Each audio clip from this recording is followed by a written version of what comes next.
السلام عليكم ورحمة الله وبركاته. بسم الله الرحمن الرحيم. الحمد لله رب العالمين، والصلاة والسلام على سيد الأنبياء والمرسلين وعلى آله وصحبه أجمعين وبعد. الحمد لله. இது ரமதானுடைய மாதம், ஹிஜ்ரி 1446.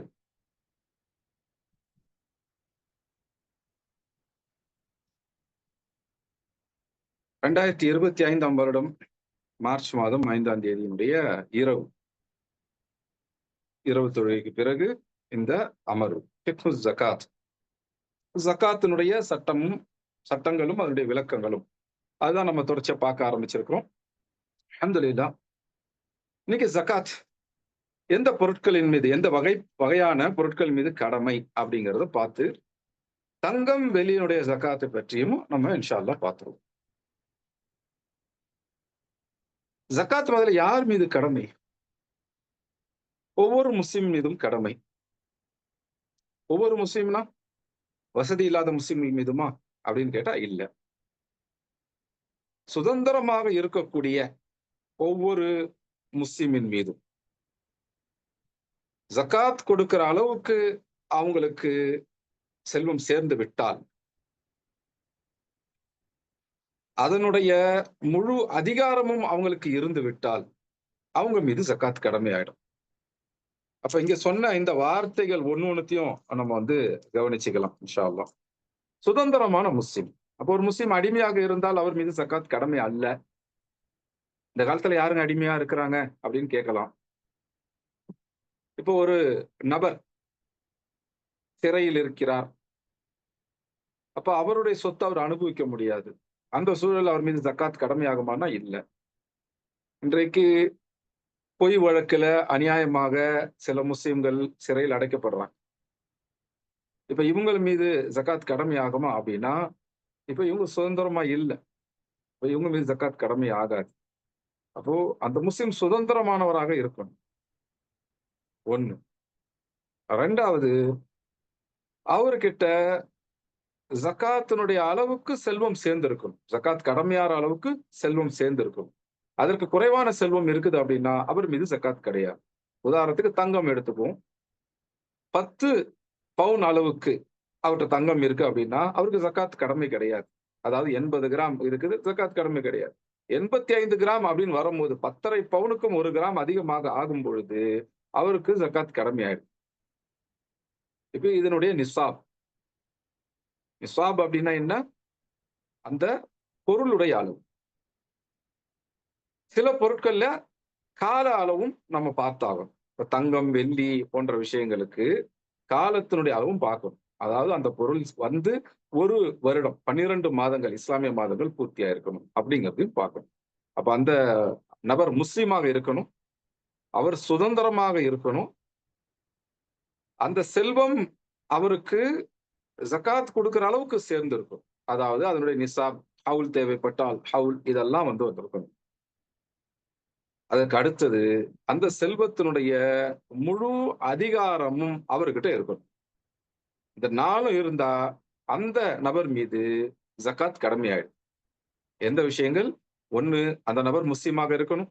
ரெண்டாவது, அவங்க சுதந்திரமானவங்களா இருக்கணும். சுதந்திரமாக அவங்க அடிமையா இருக்கக்கூடாது, அல்லது கைதியா இருக்கக்கூடாது. மூன்றாவது, அந்த ஜக்காத்தினுடைய அளவை அவங்க எட்டி இருக்கணும். நிசாப், ஹவுல் தேவைப்பட்டால் ஹவுல், இதெல்லாம் அவங்க எட்டி இருக்கணும். நான்காவது, அந்த பொருளுடைய முழு அதிகாரம் அவங்க கையில் இருக்கும்.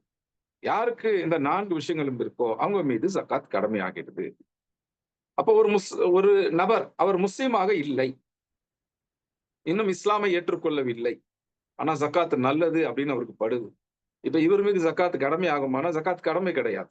அவர் விருப்பப்பட்டு கொடுக்கலாம், ஆனா அது அவரை நரகத்தில் இருந்து காப்பாற்றி விடாது. ஏன்னா அவர்கிட்ட இஸ்லாம் இல்லை. இஸ்லாம் இருந்து இஸ்லாமுடைய கடமையான ஜக்காத்தை செய்யும் பொழுதுதான் அவங்க நரகத்திலிருந்து பாதுகாப்பை பெறுவாங்க இன்ஷா அல்லாஹ். ஆனா ஒரு நபர்கிட்ட இஸ்லாமே இல்லை அப்படின்னா அவங்க நரகத்துக்கு தகுதியானவங்களா ஆயிடுறாங்க, நரகத்துடைய தண்டனைக்கு உரியவர்களாக ஆகிடுறாங்க. இதுக்கப்புறம் அவங்க ஜக்காத் கொடுத்தெல்லாம் தங்களை நரகத்தினுடைய தண்டனையை விட்டும் பாதுகாத்துக் கொள்ள முடியாது. ஜகாத் அவங்களுடைய நரக தண்டனை குறைக்க வேண்டுமானாலும் செய்யலாம். ஆனா அவங்களுக்கு பாதுகாப்பை தராது. இப்ப அவங்க மேல ஜகாத் கடமையா அப்படின்னா, இல்ல. முதல்ல அவங்க மேல இஸ்லாம் தான் கடமை. இஸ்லாமை ஏற்றுக்கொண்டவங்களுக்கு தான் ஜகாத் கடமை. இப்போ முதல்ல ஒரு மனிதர் ஆணாகட்டும், பெண்ணாகட்டும், ம் அவங்க யாராக இருந்தாலும், முதல்ல அவங்க மீது ஜகாத் கடமை. எப்போ ஆகுது? அவங்ககிட்ட இஸ்லாம் இருக்கு. அவங்க முஸ்லீமாக இருக்கணும். 2வது அவங்களுக்கு அவங்க வந்து சுதந்திரமானவர்களாக இருக்கணும். அடிமையாக இருந்தால் அவங்க மீது கடமை அல்ல. அல்லது கைதியாக இருந்தால் கடமை அல்ல. இன்றைய காலகட்டத்தில அந்த மாரி பொய் வழக்குகள் இருக்கிறத பார்க்கிறோம். அ மு முஸ்லிம் பகுதிகள் மீது அநியாயமாக படையெடுத்து, போர் கைதிகளாக பல முஸ்லிம்கள அநியாயமா சிறை வச்சிருக்கிறதையும் பார்க்கிறோம். இப்ப இவங்க மீது எல்லாம் கடமை அல்ல. ஜகாத் கடமை அல்ல. அவங்க சுதந்திரமாக இருக்கும்போது தான் கடமை. இது 2வது விஷயம். 3வது விஷயம் என்ன? அந்த ஜக்காத்தினுடைய அளவுக்கு, ஜக்காத் கடமையாற அளவுக்கு அவங்கள்ட்ட செல்வம் சேர்ந்திருக்கணும். இப்ப அது தங்கம், வெள்ளி போன்ற விஷயங்களா இருந்தா, நிசாப் இருக்கணும். கூடவே ஹவுல் கூட இருக்கும். சில விஷயங்களுக்கு நிசாப் மட்டும் போதும். நிசாப்ங்கிறது என்ன? நிசாப் அப்படிங்கிறது, அது அந்த செல்வத்தினுடைய குவான்டிட்டி. அந்த பொருளுடைய அளவு. இப்ப தங்கம் அப்படின்னா 85 கிராம் அப்படின்னு வரும் பொழுது, அதனுடைய நிசாப் அந்த பொருளுடைய அளவு எட்டப்பட்டு விட்டது. ஹவுல் அப்படிங்கிறது என்ன? காலத்தினுடைய அளவு. சில செல்வங்களுக்கு, சில வகையான செல்வங்களுக்கு, அது குறிப்பிட்ட காலம் இருந்த பிறகு தான் ஜக்காத் கடமையாகும். உதாரணத்துக்கு தங்கம், வெள்ளி போன்றவைகள். இவைகளுக்கெல்லாம் குறிப்பிட்ட காலம் இருக்கும். அந்த குறிப்பிட்ட காலம்ங்கிறது எது? தங்கம், வெள்ளி போன்றவைகளுக்கான ஹவுல் அப்படிங்கிறது எது? 12 இஸ்லாமிய மாதங்கள் பூர்த்தியாகிறது. பொதுவாக நம்ம பயன்படுத்துற இந்த சோலார் கேலண்டர் இல்ல. நம்ம பயன்படுத்துறது கிரிகோரியன் கேலண்டருடைய ஒரு modified updated version. Pope Gregory அப்படிங்கிறவரு உருவாக்குன அந்த நாள்காட்டியினுடைய அ முன்னேற்றம் முன்னேற்றப்பட்ட கூடுதல் விஷயங்கள் சேர்க்கப்பட்டு மாற்றப்பட்ட ஒரு வகையான நாள்காட்டி கேலண்டர் தான் நம்ம பயன்படுத்திக்கிட்டு இருக்கிறோம். இது சூரிய ஆண்டு. சூரியனுடைய அந்த சுற்றுதலை பொறுத்து முடிவு செய்யப்படுது. இந்த ஆண்டுல 365 நாட்கள் இருக்கும். நம்ம நமக்கு மார்க்கம் சொல்றது அந்த ஆண்டு அல்ல. நிலா அது அது உதிக்கிறது, மறையறது. அது தேய்ந்து மறையறது வரைக்கும் உள்ள அந்த மாதம். ஒரு மாதங்கிறது நம்மகிட்ட 29 அல்லது 30 நாட்கள்.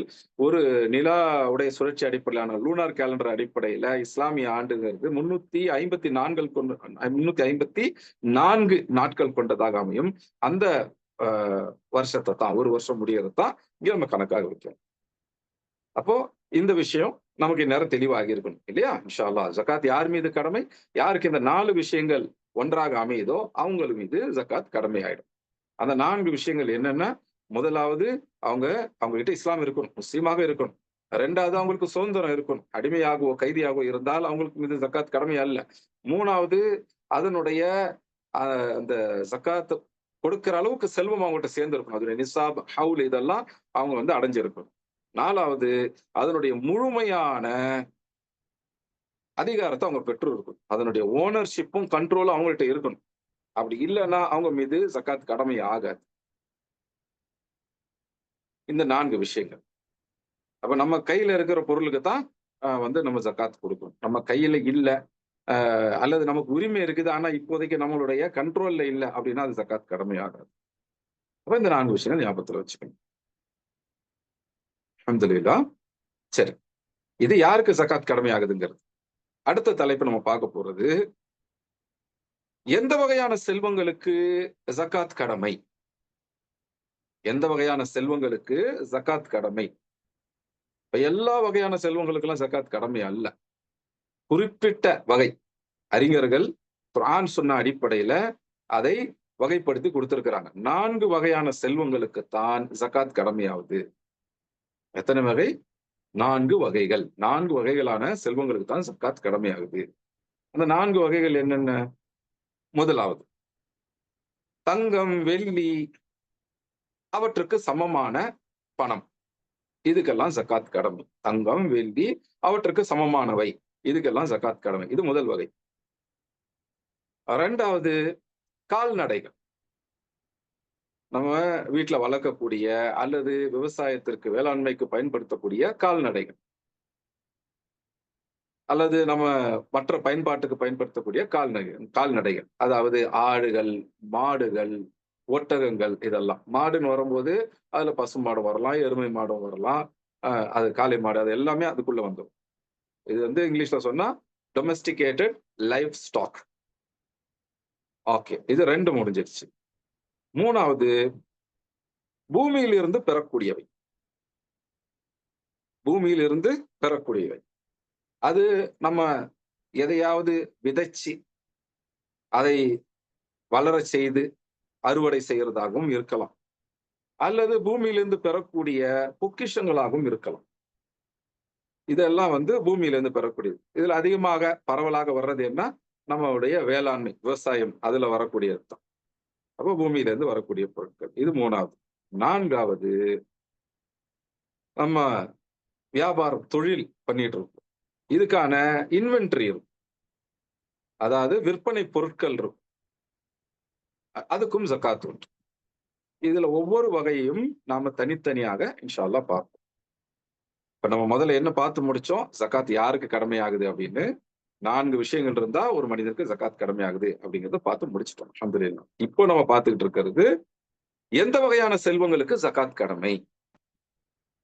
குர்ஆன் சுன்னாவின் அடிப்படையில அறிஞர்கள் இந்த 4 வகையான செல்வங்களுக்குத்தான் ஜக்காத் கடமை என்று அல்லாஹ்வும் அல்லாஹ்வுடைய தூதரும் நமக்கு சொல்லி இருக்கிறாங்க அப்படிங்கிறத எடுத்து காண்பிக்கிறாங்க. எந்த 4 வகைகள்? வெள்ளி, தங்கம் அவற்றுக்கு சமமானவை. இது 1. 2வது கால்நடைகள். குறிப்பாக நம்முடைய வீட்டு விஷயங்களுக்கோ அல்லது வெளி தேவைகளுக்கோ விவசாயத்திற்கோ பயன்படுத்தக்கூடிய கால்நடைகள். ஆடு, மாடு, ஒட்டகம் போன்றவை. இதுல கோழி, வாத்தெல்லாம் வராது. அத நம்ம விரிவா பார்ப்போம் இன்ஷா அல்லாஹ். இது 2வது. 3வது பூமியிலிருந்து வரக்கூடியவை.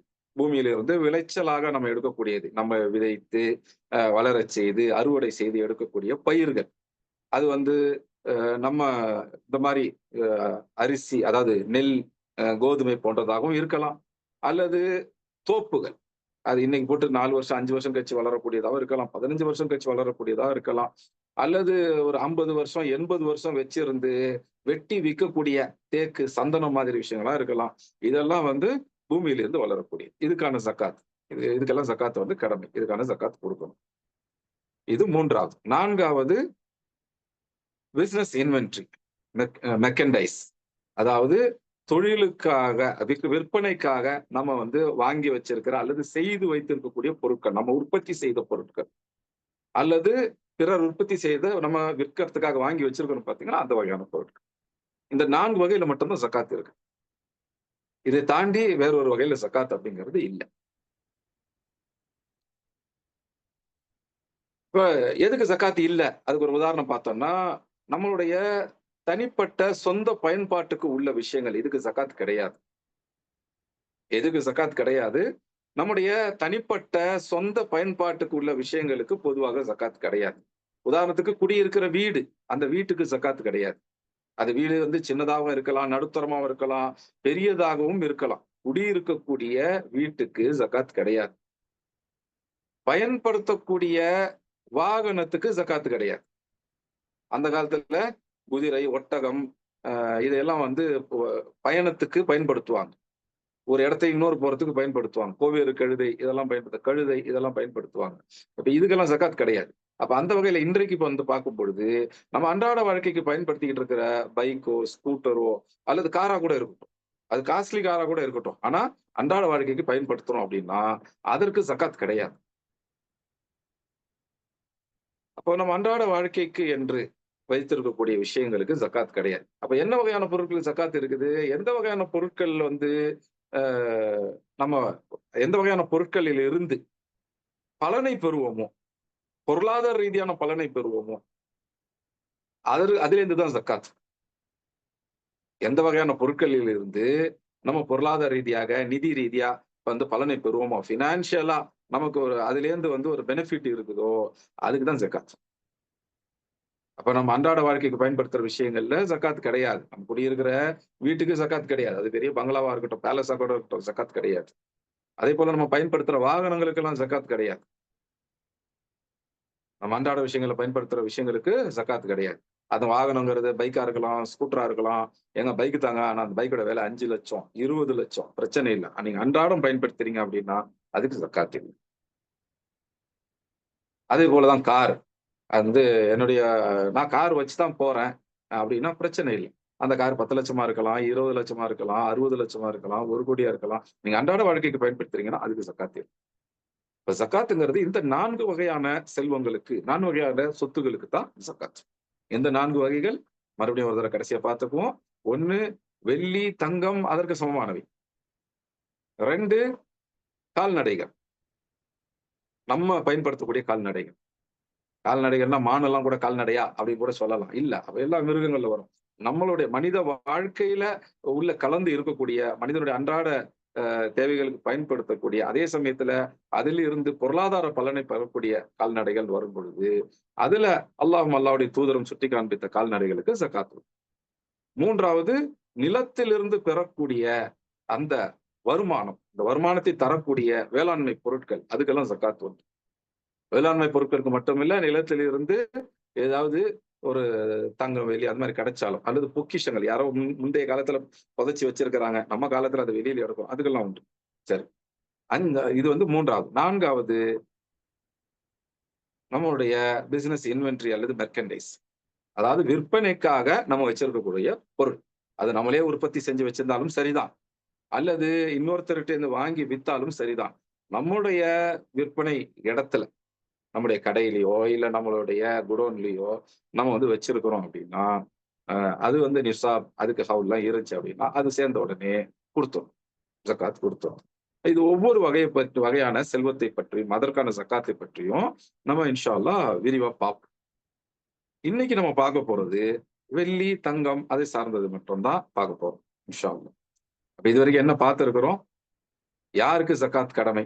4 விஷயங்கள் இருந்துச்சுன்னா, ஒரு மனுஷன் மீது ஜக்காத் கடமை. அத பார்த்து முடிச்சுட்டோம். அதுக்கு அடுத்தது என்ன வகையான செல்வங்களுக்கு ஜக்காத் கடமை?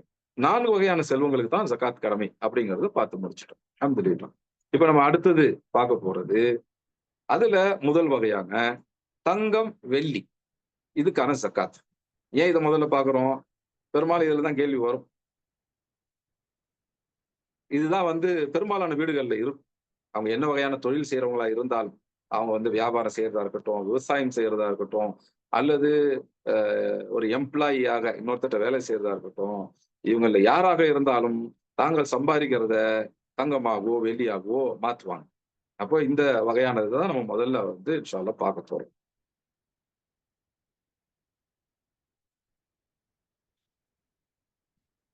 சரி, தங்கம், வெள்ளி.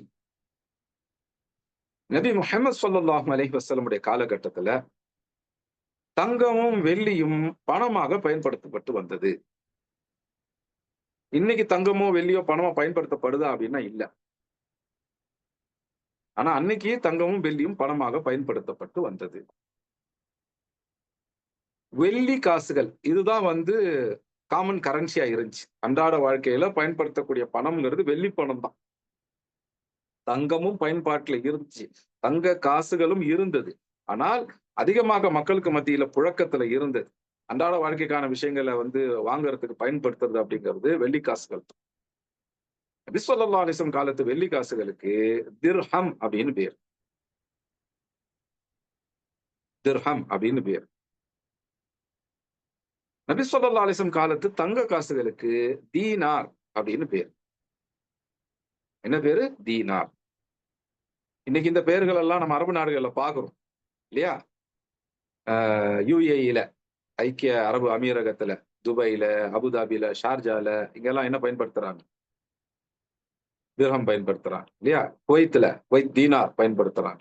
ஆனா குவைத் தீனார்ன்னு சொல்றதுனால அது தங்க காசுன்னு அர்த்தம் இல்ல. அதேபோல துபாய்ல வந்து திர்ஹம்னு சொல்றதுனால அது வெள்ளி காசுன்னும் அர்த்தம் இல்ல.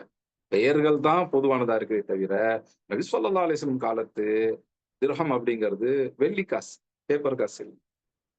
நபி ஸல்லல்லாஹு அலைஹி வஸல்லம் உடைய காலத்து தீனார் அப்படிங்கிறது தங்க காசு, பேப்பர் காசு இல்ல. இப்ப நபி ஸல்லல்லாஹு அலைஹி வஸல்லம் காலத்துல தீனார், திர்ஹம் இருந்துச்சு.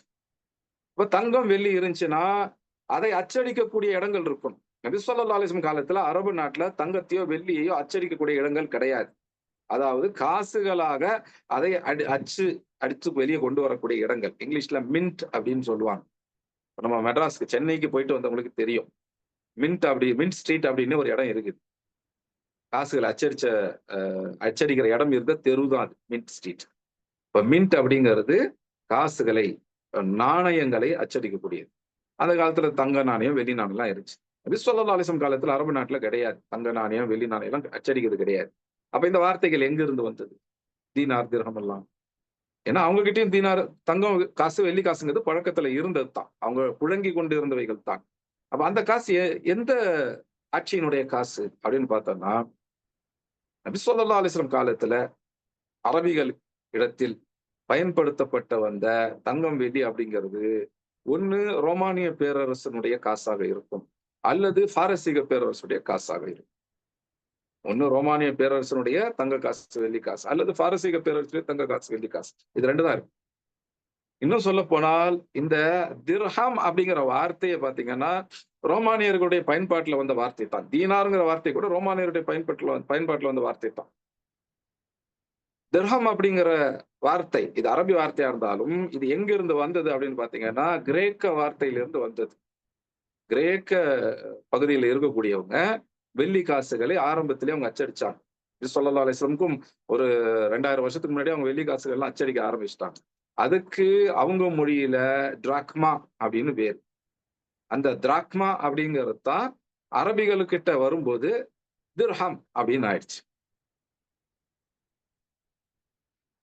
அதே போல ரோம பேரரசு, அது இன்றைய சிரியா வரைக்கும் அவங்களுடைய ஆட்சியில் இருந்துச்சு. இன்றைய நம்ம சவுதி அரேபியாவோட எல்லை பகுதி வரைக்கும் ரோம பேரரசுடைய ஆட்சி இருந்தது ரசூலுல்லாஹ் காலத்துல. சிரியா, லெபனான், ஜோர்டான், பலஸ்தீன் இது எல்லாமே அவங்களுடைய ஆட்சியில தான் இருந்தது. அவங்க வெளியிட்ட தங்க காசுகளுக்கு டினாரியஸ் அப்படின்னு பேரு. லாட்டின் மொழியினுடைய வார்த்தை அது, டினாரியஸ். அந்த டினாரியஸ் அப்படிங்கிறது தான் தீனார் அப்படின்னு அரபியில அந்த ஒலி மாற்றத்தோட பயன்படுத்தப்பட்டு வந்தது. அப்ப இந்த தீனார் தங்க காசுங்கிறது டினாரியஸ் அப்படிங்கிற லாட்டின் மொழி வார்த்தையிலிருந்து வந்தது. அதே போல திர்ஹம் அப்படிங்கிறது டிராக்மா அப்படிங்கிற கிரேக்க மொழி வார்த்தையிலிருந்து வந்தது.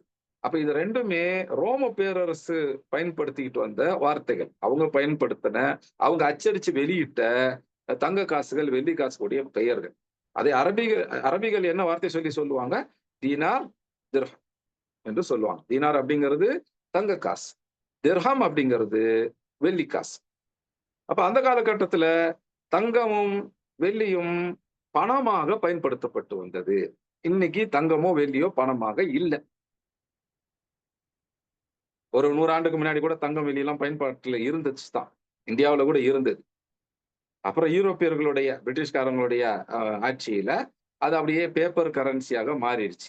இன்னைக்கு காகிதம் தான் நம்ம பயன்படுத்தும். பேப்பர் கரன்சி பேப்பர் ஆயிடுச்சு. இன்னைக்கு தங்கமோ வெள்ளியோ இல்ல. முதல்ல பேப்பர் வெளியிடும் போது கூட, பேப்பர்னா என்ன, இந்த பணம், இந்திய ரூபாய் அப்படிங்கிறது வெளியிடுறாங்க இல்லையா, இல்ல யுஎஸ் டாலர் அப்படின்னு வெளியிடும் போது அரசாங்கத்துக்கிட்ட இவ்வளவு தங்கம் இருக்குது, அதற்கு சமமான பேப்பர் இவ்வளோ வெளியிடுறோம், இத்தனை டாலர் வெளியிடுறோம் அப்படின்னு அமெரிக்க அரசாங்கம் சொல்லுச்சு. அதுதான் பிரிட்டிஷ் அரசாங்கமும் சொல்லுச்சு, இது சமமா இத்தனை பவுண்ட்ஸ் வெளியிடுறோம் அப்படின்னு சொல்லிட்டு. இந்திய அரசாங்கம் ஆயிடுச்சுன்னா இத்தனை ரூபாய் வெளியிடுறோம் அப்படின்னு சொல்லுவாங்க. ஆனா காலப்போக்கில் என்ன ஆச்சு, அமெரிக்க அரசாங்கம் அதுல இருந்து பின்வாங்கிருச்சு. எல்லா நாட்டு அரசாங்கமும் பின்வாங்க ஆரம்பிச்சிருச்சு. எவ்வளவு தங்கம் வச்சிருக்கிறோமோ அவ்வளவுதான் பணம் அச்சடிக்கணும் அப்படின்லாம் இல்லை. அவங்களுக்கு எவ்வளவு வேணும்னு நினைக்கிறாங்களோ, எவ்வளவு தேவைன்னு நினைக்கிறாங்களோ அதுக்கேத்த மாதிரி பேப்பர் கரன்சி அவங்க பிரிண்ட் பண்ணிக்கிறாங்க, காகித பணத்தை அச்சடிச்சுக்கிறாங்க. இப்ப நம்ம கிட்ட இருக்கிற காகித பணத்துக்கு தங்கத்துடைய மதிப்போ வெள்ளியுடைய மதிப்போ எல்லாம் கிடையாது. ஆனாலும் இவையெல்லாம் பணமாகத்தான் அரசாங்கங்களாலும் மக்களாலும் கருதப்படுகின்றன. அந்த வகையில தங்கம், தங்க காசு, வெள்ளி காசு எப்படி நடத்தப்படுமோ அதே போலதான் இன்றைக்கு நவீன காலத்துல மாடர்ன் டேல பயன்படுத்தக்கூடிய கரன்சிஸ், கவர்மெண்ட் அப்ரூவ்டு கரன்சிஸ் பயன்படுத்தப்படும். அப்ப கவர்மெண்ட் அப்ரூவ் பண்ணாத கரன்சி எல்லாம் இருக்கா? கவர்மெண்ட் அப்ரூவ் பண்ணாத பணம் எல்லாம் இருக்கா அப்படின்னா கிரிப்டோ கரன்சி, அது பேர்லயே கரன்சி இருக்கு. அப்ப அது கரன்சியா இல்லையான்ற முதல்ல ஒரு கேள்வி வருது. ஏன்னா அரசாங்கம் அதை அங்கீகரிக்கல. இன்னி வரைக்கும் எந்த அரசாங்கம் அதிகாரப்பூர்வமாக அதை அங்கீகரிச்சதாக தெரியல. தனியார்கள் நடத்தக்கூடிய பல மனிதர்களுடைய கூட்டு முயற்சியில் உருவாகத்தான். அப்ப அதுக்கெல்லாம் ஜகாத் இருக்குதா இல்லையா, இதெல்லாம் நம்ம தனியா பார்ப்போம் இன்ஷா அல்லாஹ். இப்போதைக்கு நம்ம ஞாபகம் வச்சுக்க வேண்டியது இதுதான். தீனார், திர்ஹம் அப்படிங்கிறது ரசூலுல்லாஹி ஸல்லல்லாஹு அலைஹி வஸல்லம் காலத்துல பணமாக பயன்படுத்தப்பட்டு வந்தது. அதை கொண்டு மத்த விஷயங்கள வாங்குவாங்க. உதாரணத்துக்கு தங்க நகை வாங்குறாங்கன்னா, தங்க காச குடுத்து கூட வாங்குவாங்க. அல்லது வெள்ளி காசை குடுத்து வாங்குவாங்க. அதேபோல வெள்ளி நகை வாங்குறாங்க, வெள்ளி காசு குடுத்து வாங்குவாங்க. யோசிச்சு பாருங்க. தங்க நகை வாங்கணும், தங்க காசு குடுத்து வாங்குறாங்க. வெள்ளி நகை வாங்கணும், வெள்ளி காசு குடுத்து வாங்குறாங்க. இன்னைக்கு அந்த மாரிலாம் இல்ல. இன்னைக்கு நம்மட்ட இருக்கிறது காகித பணம் தான் இருக்குது. அதை குடுத்து நம்ம தங்க நகை வாங்குறோம். அல்லது தங்க காசு கூட வாங்குறோம். வெள்ளி நகை வாங்குறோம் அல்லது வெள்ளி காசு கூட வாங்குறோம். ஆனா அன்றைக்கு அப்படி அல்ல. தங்க காசுகள், வெள்ளி காசுகள். தங்க காசுக்கு என்ன பேரு ரசூலுல்லாஹ் காலத்துல? தீனார். வெள்ளி காசுகளுக்கு என்ன பேரு? திர்ஹம். இதுல எது அதிகமாக மக்கள்கிட்ட அன்றாட வாழ்க்கையில புழக்கத்துல இருந்துச்சு, டே டு டே யூஸ்ல எது அதிகமா இருந்துச்சு? வெள்ளி காசுகள் தான். ஆனா தங்கமெல்லாம் வேல்யூ அதிகம். ஏதாவது பெரிய விஷயம் வாங்குறதா இருந்தா தான் தங்க காச பயன்படுத்துவாங்க. இப்ப ஒருத்தர் ஏதோ வேலை செய்றாரு, அவருக்கு கூலி குடுக்கணும் அப்டின்னா, வெள்ளி காசு தான் குடுக்க முடியும். தங்க காசு குடுக்குற அளவுக்குலாம் ஒருத்தர் ஒரே நாள்ல வேலையெல்லாம் செய்ய மாட்டார். ஏதாவது நம்ம வீட்டு தேவைக்கு வாங்கணும், மாவு வாங்கணும், காய்கறி வாங்கணும், கறி வாங்கணும். இதெல்லாம் வெள்ளி காசுலயே வாங்கிற முடியும். தங்க காசெல்லாம் பெரிய விஷயங்களுக்கு பயன்படுத்தப்படுறது. சரி. இது ரசூலுல்லாஹ் காலத்து பின்னணி. அப்ப முஸ்லிம்கள் சொந்தமாக காசெல்லாம் எப்போ அச்சடிக்க ஆரம்பிச்சாங்க? அப்படின்னு பார்த்தீங்கன்னா, உஸ்மான் ரலியல்லாஹு அன்ஹு காலத்துல தான் பாரசீக பேரரசெல்லாம் முழு கண்ட்ரோல்ல வந்த பிறகு, அ அவங்க என்ன தங்க காசு, வெள்ளி காசு அச்சடிச்சாங்களோ, அதே அச்சுகள்ல முஸ்லிம்களுக்கான காசு அச்சடிக்க ஆரம்பிச்சாங்க. அப்ப அதே எடை, அதே தோற்றம் அதோட ஆரம்பிச்சாங்க. ஆனாலும் முழுமையாக முஸ்லிம்கள் இந்த காசுகளை அச்சடிக்கிறது, தங்க காசு, வெள்ளி காசு அச்சடிக்கிறதுங்கிறது எப்போ முஸ்லிம்கள் கையில எடுத்தாங்கன்னு பார்த்தீங்கன்னா, ஹிஜ்ரி 75ல அப்துல் மாலிக் இப்னு மர்வான் கலீஃபாவாக இருக்கும்பொழுது, இது உமவி கிலாஃபத். முஆவியா ரலியல்லாஹு அன்ஹு ஒரு 3 ஆட்சிக்கு பிறகு வர்றது இது. அப்துல் மாலிக் இப்னு மர்வானுடைய ஆட்சியில தான் அவர் முதல் வெள்ளி காசுகளை அச்சடிக்க சொல்லி உத்தரவிட்டார். முஸ்லிம்கள் தங்களுடைய சொந்த பணம், சொந்த எடையில இதான் முஸ்லிம்களுடைய பணம், தீனார், திர்ஹம். அதில் தங்க காசு இவ்வளவு எடை இருக்கும், வெள்ளி காசு இவ்வளவு எடை இருக்கும். அப்படிங்கிறதெல்லாம் அவங்க எப்ப நடைமுறைப்படுத்துனாங்க? அப்துல் மாலிக் இப்னு மர்வானுடைய ஆட்சி காலத்துல. அது உமர் ரலியல்லாஹு அன்ஹு காலத்திலேயே அதுக்கான முயற்சிகள் எடுக்கப்பட்டாலும், உஸ்மான் ரலியல்லாஹு அன்ஹு காலத்துல முதல் முயற்சிகள் நடந்தாலும், முழுமையான முயற்சி முஸ்லிம்களுக்கு என்று சொந்தமான அந்த நாணயம் அச்சடிக்கக்கூடிய இடம், அதிலிருந்து முஸ்லிம்களுக்கு சொந்தமான நாணயங்கள் முழுமையாக அச்சடிக்கப்பட்டது அப்படின்னு பார்த்தீங்கன்னா, அது அப்துல் மாலிக் இப்னு மர்வானுடைய ஆட்சியில ஹிஜ்ரி 75ல. அதாவது நம்ம இன்னைக்கு பயன்படுத்துற வருஷத்துல சொன்னா 695 695ல தான் அ முஸ்லிம்கள் சொந்தமாக திர்ஹம்களை அச்சடிக்க ஆரம்பிச்சாங்க. அப்ப முஸ்லிம்களுக்கு சொந்தமான தங்க காசுகள், வெள்ளி காசுகள் நடைமுறையில வர ஆரம்பிச்சது. அதுக்கு பிறகு ஒரு 1300 வருடங்கள் முஸ்லிம்கள் தங்க காசுகள், வெள்ளி காசுகளை அச்சடிச்சாங்க. முஸ்லிம்கள் வசிக்கக்கூடிய எல்லா பகுதியிலும் அது பழக்கத்துல இருந்துச்சு. மற்ற நாடுகள்லயும் கூட, கடல் கடந்தும் கூட பல நாடுகள்லயும் முஸ்லிம் அரசுகள் அச்சடிச்ச அந்த தங்க காசுகள், வெள்ளி காசுகள், தீனாரும், திர்ஹமும் பழக்கத்துல இருந்துச்சு.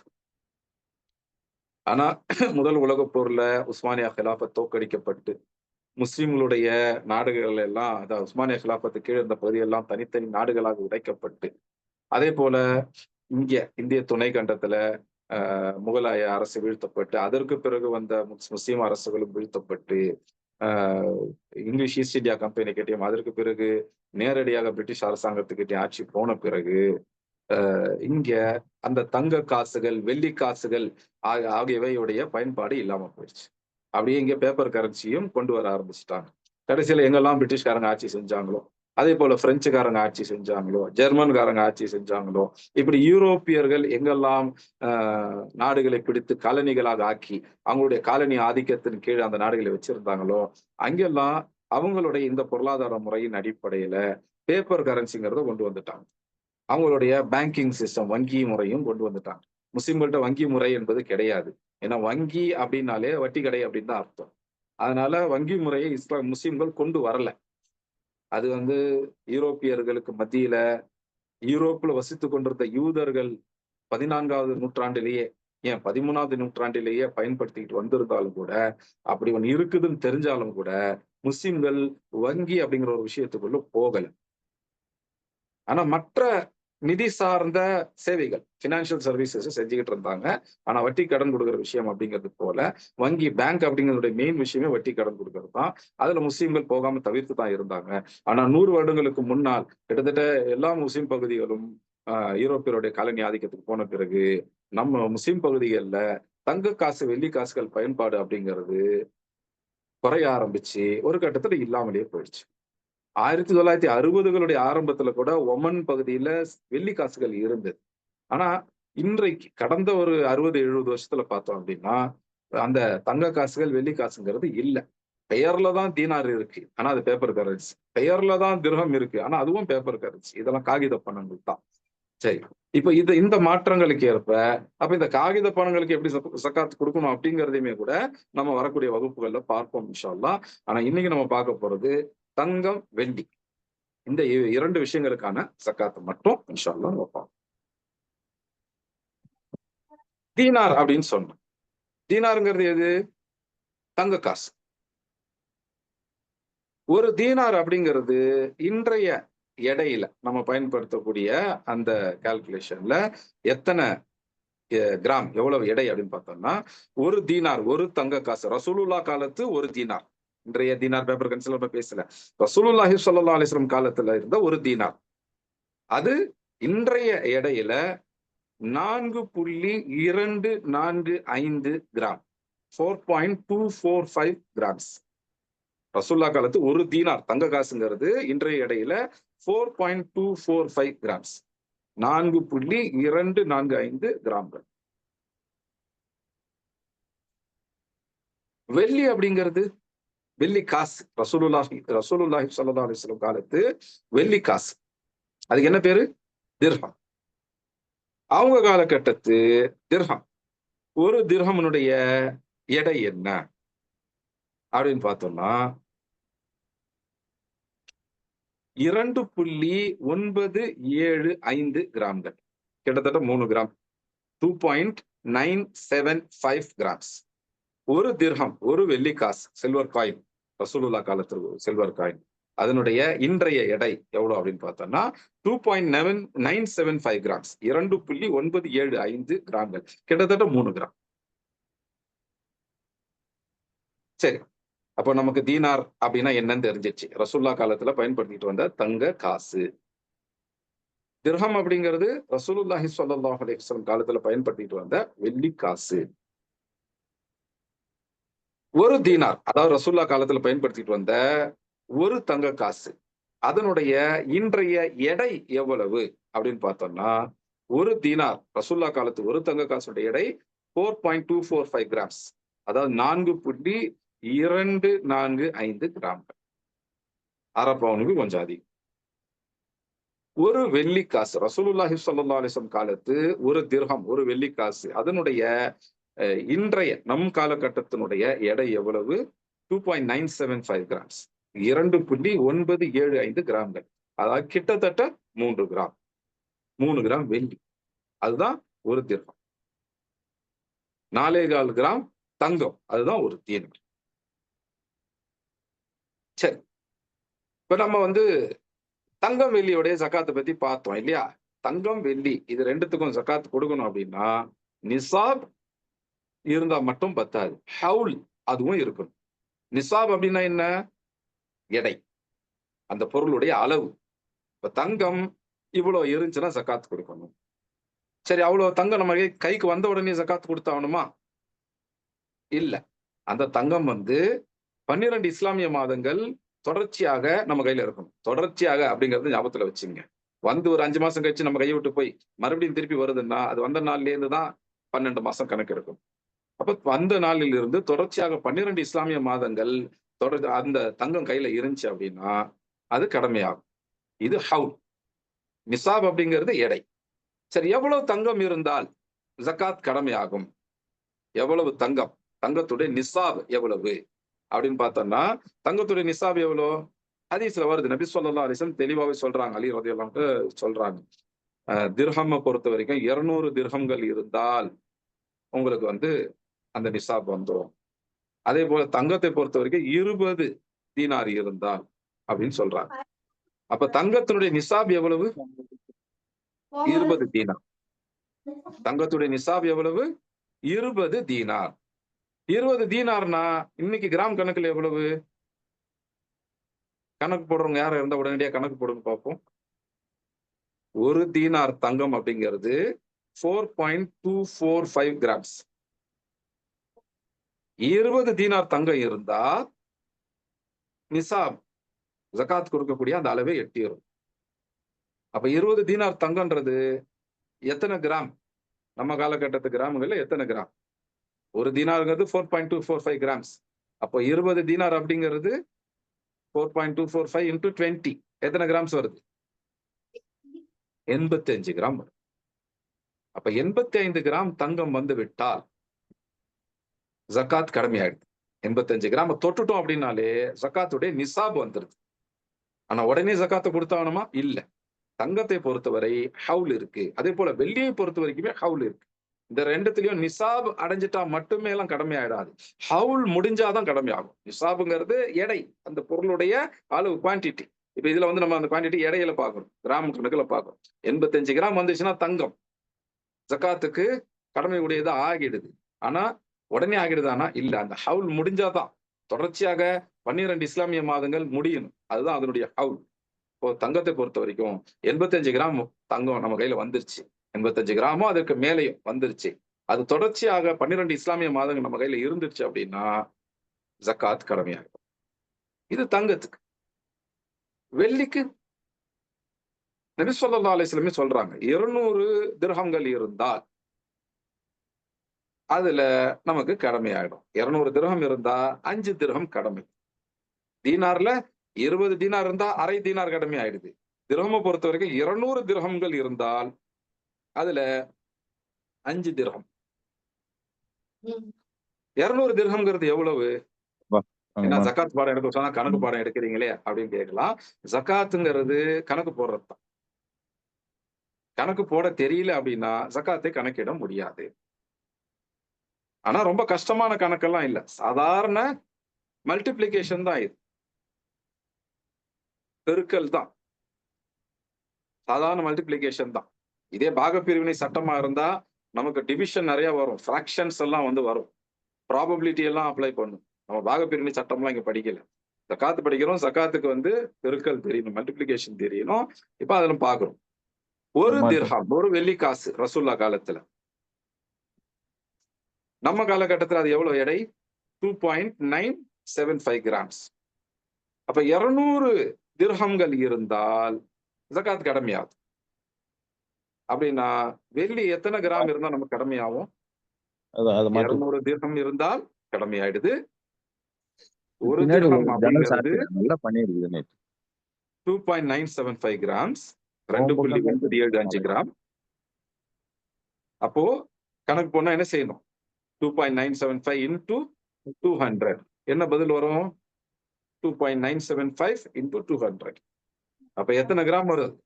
595 கிராம்கள். யாருக்கிட்ட 595 கிராம்ஸ் சில்வர் இருக்கோ, வெள்ளி இருக்கோ, அவங்க வெள்ளியினுடைய நிசாப், பொருளுடைய அளவு அதை அடைஞ்சிடறாங்க. வெள்ளியுடைய நிசாப், அந்த பொருளுடைய அளவை அடைஞ்சிடறாங்க. 12 இஸ்லாமிய மாதங்கள் தொடர்ச்சியாக அது இருந்துச்சுன்னா அவங்களுடைய உரிமையில அவங்களுக்கு ஜகாத் கடமையாயிடும். அப்ப ரொம்ப சுருக்கமாக இதுவரைக்கும் நம்ம பார்த்தத சுருக்கமா சொல்றதா இருந்தா, தங்கத்துல 85 கிராம் வந்து 12 இஸ்லாமிய மாதங்கள் தொடர்ச்சியா இருந்தா ஜகாத் கடமையாயிடுது.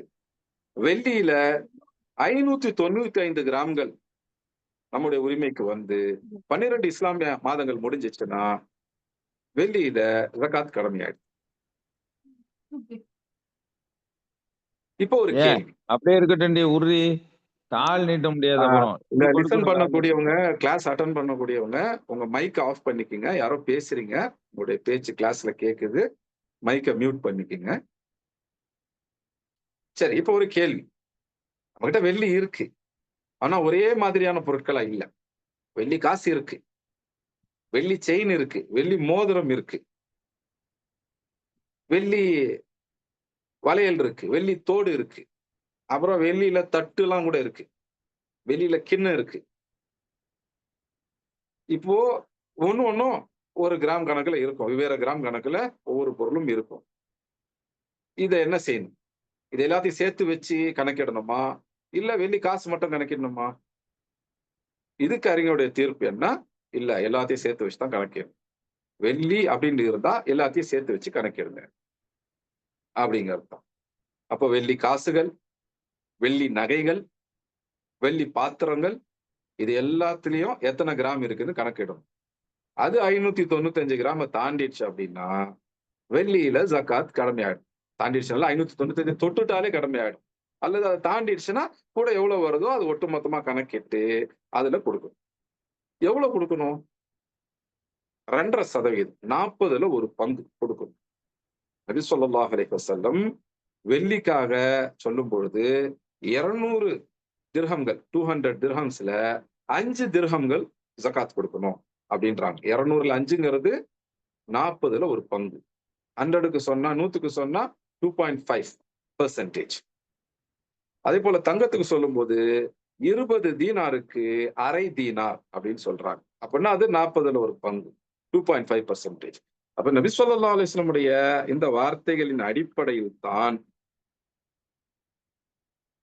ஜகாத்தினுடைய அந்த சதவிகிதம் அப்படிங்கிறது முடிவு செய்யப்படுது.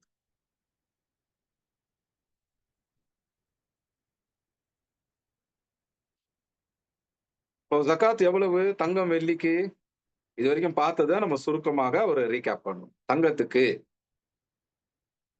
85 கிராம தொட்டுட்டோம் அப்படின்னா, 12 இஸ்லாமிய மாதங்கள் தொடர்ச்சியாக இருந்தது அப்படின்னா, அதிலிருந்து 2.5% 2.5% ஜகாத் குடுத்தோம். வெள்ளி அதுல 595 கிராம்ஸ் 595 கிராம்ஸ் வெள்ளி நம்ம கைக்கு வந்துருச்சு அப்படின்னா, அது 12 இஸ்லாமிய மாதங்கள் தொடர்ச்சியாக இருந்துச்சு அப்படின்னா, அதிலிருந்து 2.5% ஜகாத் குடுத்தோம். இதுதான். ரொம்ப சிம்பிளா சொல்றதா இருந்தா. அப்போ 85 கிராம் தங்கம் அப்படிங்கிறது அதனுடைய நிசாப். 12 இஸ்லாமிய மாதங்கள் தொடர்ச்சியாக இருக்கணும் அப்படிங்கிறது அதனுடைய ஹவுல். இது 2 இருந்துச்சுன்னா, அதிலிருந்து 2.5% கொடுக்கிறது கடமையாயிடும். 85 கிராம் இருந்துச்சுன்னா, அதுக்கு 2.1225 கிராம் ஜகாத் கடமையாயிடும். 2 கிராமுக்கும் கொஞ்சம் அதிகம். இதே வெள்ளியாக இருந்துச்சுன்னா, கிட்டத்தட்ட 15 கிராம். 14.875 14.875 கிராம்ஸ் கடமையாயிடும். அப்ப ஜகாத்துன்னு வரும்போது, தங்கத்தினுடைய நிசாப் எவ்வளவு? 85 கிராம்கள். தங்கத்தினுடைய ஹவுல் எவ்வளவு? காலகட்டம் எவ்வளவு? 12 இஸ்லாமிய மாதங்கள் தொடர்ச்சியாக இருப்பது. இப்ப தங்கத்தினுடைய நிசாப், ஹவுல் 2ம் பார்த்துட்டோம். இது இருந்துச்சுன்னா எவ்வளவு குடுக்கணும்? 2.5% 40ல் ஒரு பங்கு அப்படிங்கிறத குடுக்கும். எவ்வளவு இருக்குதோ அதுக்கு 40ல ஒரு பங்கு. அதுக்கு 2.5% அப்படின்னு கணக்கிட்டுக்கணும். வெள்ளிய பொறுத்த வரைக்கும் அதனுடைய நிசாப் எவ்வளவு? 595 கிராம்கள். 595 கிராம்ஸ். இது அதனுடைய நிசாப். வெள்ளியுடைய ஹவுல் காலகட்டம் எவ்வளவு? 12 இஸ்லாமிய மாதங்கள் தொடர்ச்சியாக அது நம்மகிட்ட இருக்கிறது. அப்படி இருந்தா எவ்வளவு ஜகாத் குடுக்கணும்? தங்கத்தை போல அதுக்குமே 40ல ஒரு பங்கு 2.5% அப்படிங்கிறது குடுக்கணும். அப்ப நம்மகிட்ட எவ்வளவு வெள்ளி இருக்குதோ அத கணக்கிட்டுக்கணும். இப்ப நான் ஒரு ஒரு கேள்வி கேட்டேன் இல்லையா? வெள்ளி வந்து வெவ்வேறு வகையான பொருட்களா நம்மள்ட்ட இருக்கு. வெள்ளி நாணயங்களாக இருக்கு, வெள்ளி நகைகளாக இருக்கு, வெள்ளி பாத்திரங்களா இருக்கு. இப்ப இது வந்து சேர்த்து வச்சு முடிவு செய்யணும். ஆமா. இதெல்லாம் ஒரே வகையானது தான். இப்ப சேர்த்து வச்சு முடிவு செஞ்சுக்கணும். தங்கமும் அதே மாரி தான். எங்ககிட்ட தங்க காசு இருக்குதுங்க. தங்க நகைகளும் இருக்குது. இத வந்து நாங்க சேர்த்து வச்சு கணக்கிடணுமா? அப்படின்னா, ஆமா சேர்த்து வச்சு கணக்கிடணும். தங்க காசுகள் இருக்கு, தங்க நகைகள் இருக்குன்னா, இத சேர்த்து வச்சு கணக்கிடணும். இப்ப சில பேர் வந்து காசா வாங்கி வச்சிருப்பாங்க. சில பேர் நகைகளா வாங்கி வச்சிருப்பாங்க. ஒரே நபர்கிட்ட 2மே இருக்கும். நகையா வாங்கி வச்சிருப்பாங்க, காசா வாங்கி வச்சிருப்பாங்க. காசெல்லாம் வாங்கி அப்படியே சேர்த்து வச்சு காசு மாலை செய்யலாம் அப்படின்னு எதிர்பார்க்கிறவங்க கூட இருக்கிறாங்க. இல்லையா? நெறைய காசு எல்லாம் சேர்த்து காசு மாலை செய்யலாம் அப்படிங்கிறது காசு வாங்கி வைப்பாங்க. அல்லது சில பேர் என்ன செய்வாங்க, காசா வாங்கி இத்தன காசு சேர்ந்த உடனே நகை கடையில கொண்டு போய் குடுத்து, அதுக்கு பதிலா ஒரு நகை செஞ்சு வாங்கிரலாம். ஒரு தங்க நகை செஞ்சு வாங்கிடலாம்லாம் இருப்பாங்க. இப்ப இது 2மே இருக்கும் பொழுது, இது 2த்துக்கும் தனித்தனியா கணக்கிடுறதா, சேர்த்து கணக்கிடுறதா அப்படின்னா, இல்ல சேர்த்து தான் கணக்கிடணும். அதுதான் சரியான முறை. அப்ப தங்க காசுகள், தங்க நகைகள். தங்க பாத்திரம் இருக்குது. தங்க பாத்திரம் வச்சிருக்கிறது ஹராம். ஆனா ஒருவேளை உங்களுக்கு யாராவது அன்பளிப்பா கொடுத்துக்கிறாங்கன்னு வச்சிருப்போமே, தங்க தங்க கிண்ணம் இருக்குங்க, தங்க கோப்பை இருக்குது. இதெல்லாம் என்ன செய்யாது அப்படின்னா, அதையுமே கணக்கிடணும். அது வந்து எவ்வளவு எடை அப்படிங்கிறத நம்ம தெரிஞ்சுக்கணும். தெரியலன்னா நகை கடைக்காரங்ககிட்ட போய் கேட்டு தெரிஞ்சுக்கணும். இந்த பாத்திரத்தோட எடை எவ்வளவு? இதுல எவ்வளவு தங்கம் இருக்குது? அந்த தங்கத்தோட எடை எவ்வளவு? சில இதுல கலந்து இருக்கும். அப்ப அதுல தங்கத்தோட எடை எவ்வளவு? அப்படிலாம் தெரிஞ்சுக்கணும். அப்ப எவ்வளவு தங்கம் நம்மகிட்ட இருக்கும்? அந்த தங்கத்துக்கு ஒட்டுமொத்த தங்கத்துக்கும் கணக்கிட்டுக்கணும். இப்ப சில பேருக்கு இன்னொரு கூடுதல் கேள்வி வரும். இப்ப வெள்ளி உடைய வகைகள் எல்லாத்தையும் ஒண்ணு சேர்த்து கணக்கிடணும் அப்படிங்கிறத பார்த்துட்டோம். தங்கத்தினுடைய வகைகள் எல்லாத்தையும் ஒண்ணு சேர்த்து கணக்கிடணும்ன்றத பார்த்துட்டோம். சில பேருக்கு வந்து ஒரு கூடுதல் கேள்வி, ஒரு ஆர்வத்துல எப்படியாவது ஜக்காத் குடுக்கணும்னு ஆர்வத்துல கேட்பாங்க. என்கிட்ட தங்கம் 85 கிராம்லாம் இல்ல. வெள்ளியும் 595 கிராம்லாம் இல்ல. ஆனால் வெள்ளி எவ்வளவு இருக்குது? வெள்ளி என்கிட்ட ஒரு 400 கிராம் இருக்குது. தங்கம் ஒரு 80 கிராம் இருக்குது. இது 2த்தையும் கலந்தால் நான் ஜக்காத் குடுக்குற அளவுக்கு அந்த பணம் அளவுக்கு வந்துரும். நான் கலக்கலாமா? தனித்தனியா பார்த்தா தங்கத்துக்கு ஜக்காத்து கிடையாது. வெள்ளிக்கு ஜக்காத்து கிடையாது. அந்த அளவுக்கு என்கிட்ட சேரல. ஆனா என்கிட்ட இருக்கிற தங்கம் அதனுடைய விலைய போட்டு, என்கிட்ட இருக்கிற வெள்ளி அதோட விலைய போட்டு, இது 2த்தையும் கலந்து பார்த்தா, தங்கம் மட்டும் தனியா இருந்தா எவ்வளவு வருமோ, அத தாண்டுது. இப்ப இத இந்த மாரி கலந்து வச்சு அதனுடைய பண மதிப்பு போட்டு ஜக்காத்து குடுக்கலாமான்னா, இல்ல. அப்படியெல்லாம் நபி ஸல்லல்லாஹு அலைஹி வஸல்லம் சொல்லல. தங்கம் இவ்வளவு தொட்டுடுச்சு, அத தாண்டிடுச்சுன்னா ஜக்காத் குடுக்கணும். அவ்வளவுதான். வெள்ளி இவ்வளவு தொட்டுடுச்சு, இத தாண்டிடுச்சு அப்படின்னா ஜக்காத் குடுக்கணும். அவ்வளவுதான். இது 2த்தையும் கலந்து கணக்கிட்டுலாம் ஜக்காத் கொடுக்கணும் என்று நபி ஸல்லல்லாஹு அலைஹி வஸல்லம் சொல்லல. ஏன்னா அவங்க காலத்திலே தங்க காசுகள், வெள்ளி காசுகள் இருந்தன. தங்க பாத்திரங்கள் இருந்தன, வெள்ளி பாத்திரங்கள் இருந்தன, தங்க நகைகள் இருந்தன, வெள்ளி நகைகள் இருந்தன. ஆனா இது எல்லாத்தையும் கலந்து கட்டி எல்லாம் முடிவெடுக்கல. தங்கம் அது ஒரு தனி வகை. அப்ப அதெல்லாம் சேர்த்து வச்சு முடிவெடுக்கிறாங்க. வெள்ளி ஒரு தனி வகை. அதையெல்லாம் சேர்த்து வச்சு முடிவெடுக்கிறாங்க. இப்ப தங்கம் நம்மகிட்ட குறைஞ்சபட்சம் 85 கிராம் வந்துருச்சு அப்படின்னா கடமையாயிடுது ஜக்காத். 12 மாதங்கள் தொடர்ச்சியாயிரும். வெள்ளி அதே போல 595 கிராம்கள் இருந்தா ஜக்காத் கடமையாயிடுது. 12 மாத இஸ்லாமிய மாதங்கள் தொடர்ச்சியாக இருந்தால். இந்த 2த்துக்குமே எவ்வளவு ஜக்காத் குடுக்கணும்? 40ல ஒரு பங்கு. 2.5% 2.5% அது என்னங்கிறத நம்ம கணக்கிட்டுக்கணும்.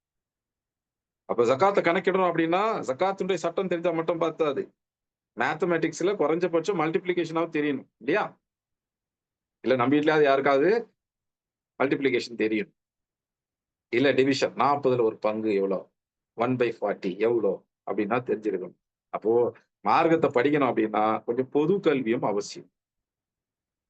மேத்தமேட்டிக்ஸ்ல அடிஷன், சப்ட்ராக்ஷன், மல்டிப்ளிகேஷன், டிவிஷன். கூட்டல், கழித்தல், பெருக்கல், வகுத்தல். இந்த 4த்தையும் அரித்மெட்டிக் அப்படின்னு சொல்லுவாங்க. அப்ப இந்த விஷயங்களாவது குறைஞ்சபட்சம் தெரியணும். கணக்கு போடுறதில்ல. குறைஞ்சபட்சம் இதுவாவது தெரிஞ்சா தான் ஜக்காத்தை கணக்கிட முடியும். இன்னும் பாகப்பிரிவினை சட்டங்கள்லாம் போனீங்கன்னா, வெறும் மல்டிப்ளிகேஷன் தெரிஞ்சா பத்தாது. பெருக்கல் தெரிஞ்சா பத்தாது. டிவிஷன் தெரியணும். அதுலயும் ஃபிராக்ஷன்ஸ் வந்து நெறைய வரும். அதையும் தாண்டி ப்ராபபிலிட்டி வரும். சோ ஃபிராக்ஷன்ஸும், ப்ராபபிலிட்டியும் எல்லாம் தெரியல அப்படின்னா, பாகப்பிரிவினை சட்டங்கள படிக்க முடியாது. இன்றைக்கு மார்க்க கல்வி படிக்கிறதுக்காக மதரஸாவுக்கோ, ஜாமியாவுக்கோ, யுனிவர்சிட்டிக்கோ படிக்கக்கூடியவங்க, மேத்ஸ் சரியா படிக்காம போனாங்க அப்படின்னா, ஜகாத்தினுடைய கணக்குகள போடுறதே வந்து தடுமாறிடுவாங்க. பாகப்பிரிவினை சட்டமெல்லாம் வந்து வாய்ப்பே இல்ல. ஏன்னா அவங்களுக்கு அந்த டிவிஷன்லயே ஃபிராக்ஷன்ஸ் எல்லாம் இருக்கு பாருங்க.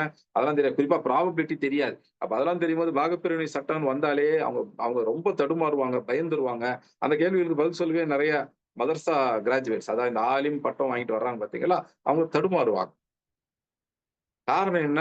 பொது கல்வி இல்ல. இப்ப மார்க்க கல்வி படிக்கும்பொழுது, பொது கல்வியும் ஒரு குறிப்பிட்ட அளவுக்கு நமக்கு இருக்கணும். பொது கல்வி உதாரணத்துக்கு மேத்ஸ்ல இந்த மல்டிப்ளிகேஷன் தெரியணும். அப்பதான் ஜக்காத் கணக்கிட முடியும். பாகப்பிரிவினை சட்டம், ஃபராயித், இல்முல் ஃபராயித் அல்லது இல்முல் மீராஸ், மவாரிஸ் அப்படின்லாம் சொல்லுவாங்க. அத படிக்கணும் அப்படின்னா, டிவிஷன், அதுலயும் ஃபிராக்ஷன்ஸ், அதே போல ப்ராபபிலிட்டி இதெல்லாம் வந்து கட்டாயம் தெரியும். இதெல்லாம் தெரியல அப்படின்னா, மார்க்க கடமையை நிறைவேற்றுவதே கடினம். அல்லாஹ்வுடைய கட்டளைகளை நிறைவேற்றுவதே கடினம். இப்போ மார்க்கத்தை வந்து நடைமுறைப்படுத்துறதுக்கு மார்க்க கல்வி மட்டும் பத்தாது. உலகத்தினுடைய கல்வியும் ஒரு குறிப்பிட்ட அளவு தேவை. நெறைய இல்ல. அந்த உலக கல்வியில சில உலக கல்வி என்று இன்னைக்கு எத சொல்றோமோ, அதுல குறிப்பிட்ட அளவுக்கு, குறிப்பிட்ட விஷயங்கள் நமக்கு தேவைப்படும். சரி, இன்னைக்கு நம்ம பார்த்த விஷயங்கள் இவை. இதுல கூடுதலா பொதுவா ஒரு விஷயம் சொல்லலாம். பிரிட்டிஷ் நாணயம், தங்க நாணயம். அதுக்கு என்ன பேருன்னு தெரியுமா? POUND, பவுண்ட் அப்படின்னு நம்ம சொல்லுவோம். ஆக்சுவலா அதை பவுன் அப்படின்னு தான் உச்சரிப்பாங்க, ப்ரொனவுன்ஸ் பண்ணுவாங்க. அதுல இருந்து வந்தது தான் இன்னைக்கு நம்மகிட்ட இருக்கிற பவுன் அப்படிங்கிற வார்த்தை.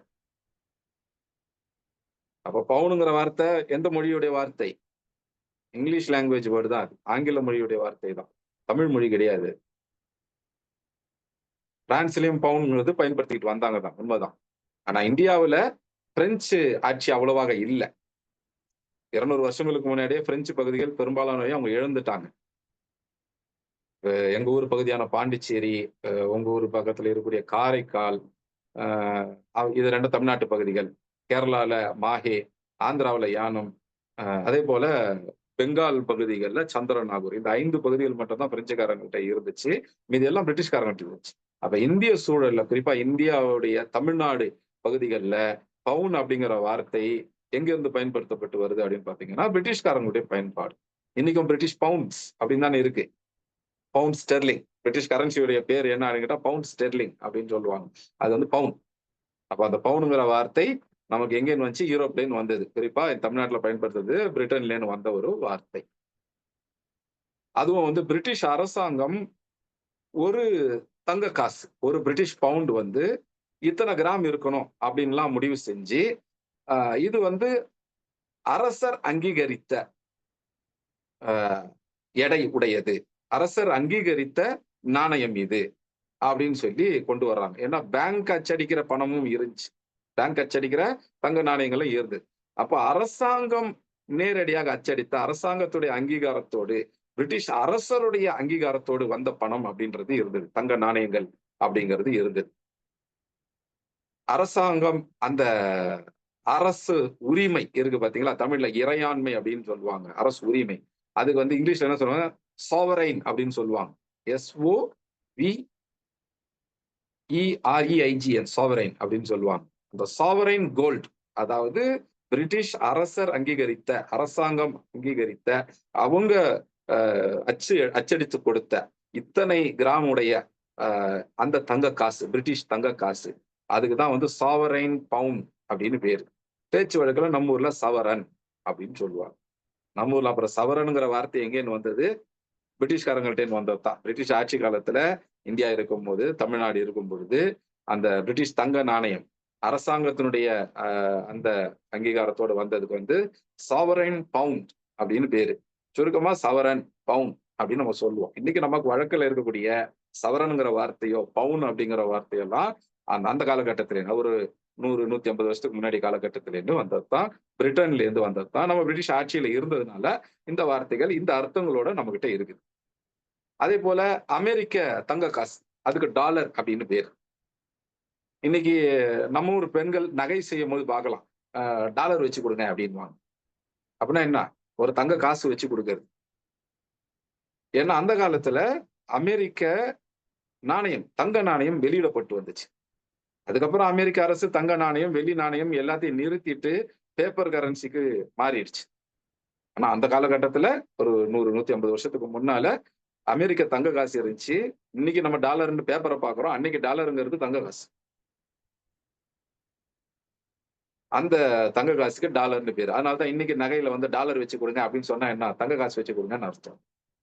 அப்ப நம்ம பயன்படுத்தக்கூடிய இந்த தங்கத்துக்கான வார்த்தைகளா டாலர், சவரன், பவுன் அப்படிலாம் பயன்படுத்துறோம் இல்லையா? இது எதுவுமே தமிழ் வார்த்தை இல்ல.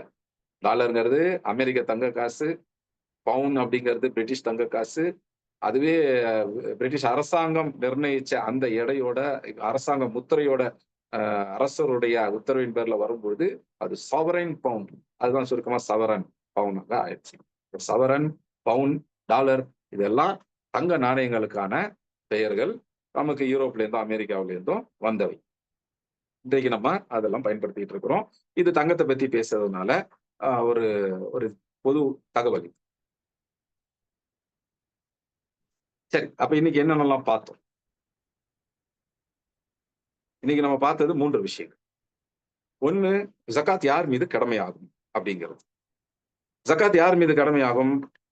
4 விஷயங்கள் ஒரு மனிதர்கிட்ட இருந்துச்சுன்னா ஜகாத் கடமையாயிடும்.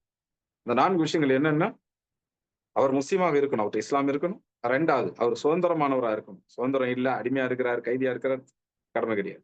3வது விஷயம், அவங்களுக்கு அதனுடைய அந்த அளவுகள். நிசாப், ஹவுல் தேவைப்பட்டா ஹவுல். இந்த 2மே.